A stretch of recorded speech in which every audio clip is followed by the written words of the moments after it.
Sam Sells the City. This is my sweet friend, Lending by Liz. This is our first video, and we just wanted to update you guys on what is happening with these interest rates.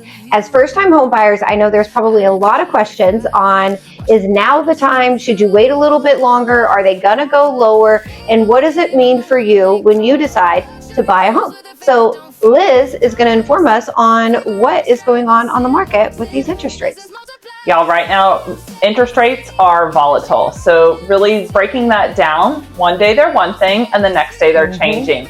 There's a lot of hype in the media and at the federal level on what's gonna happen. Are rates really gonna drop? I know there's a lot of noise, and the main thing to do as a first-time buyer is block out the noise and actually dig into what your portfolio allows you to do and how much power you have as a buyer. So yeah, rates are lower than they have been over the last 18 months, which is driving up refinances, but it's also changing the market. So meaning, I have 4 clients this past weekend try to put offers in on homes, and 3 of them were in multiple offers.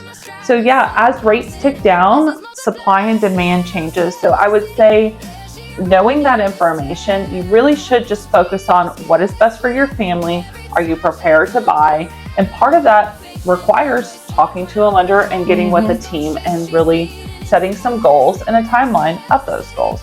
Absolutely. I think it's so important also to just address the fact that if you are not aware or you don't understand how this process works, you really need to get with individuals, whether it's me and Liz or someone else that can help break down this process with you.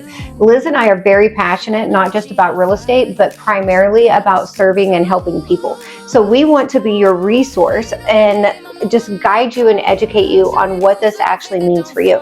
Liz and I were talking about the fluidity of interest rates just a moment ago, and it's kind of how this video kind of came about, is because so many people want to sit on the sidelines and they want to wait until these interest rates drop, and then they're like, now I'm going to start that process.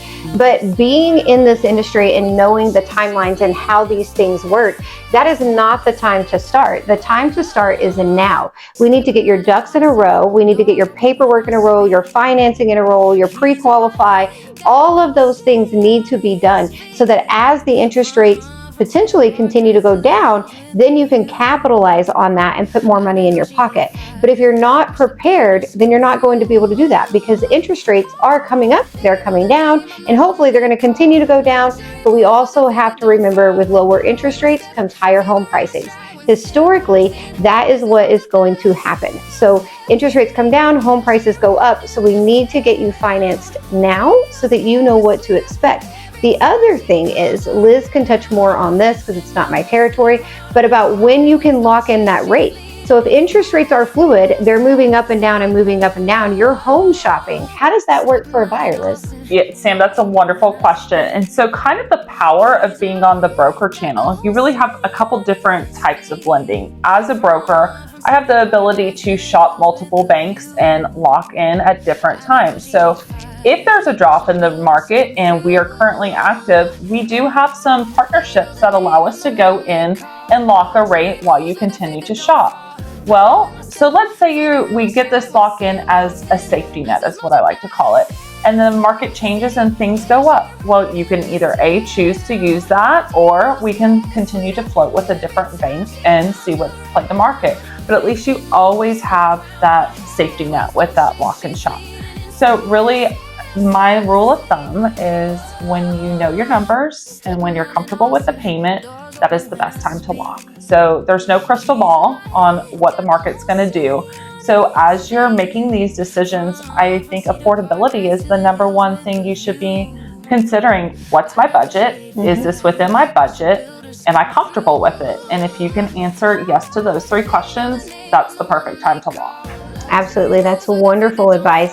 We are coming up on about 5 minutes here, and so I think we're going to cut this off. But guys, we really want to encourage you to reach out to me, reach out to Liz, and ask your questions and get informed. This is one of the biggest financial decisions you will ever make in your life.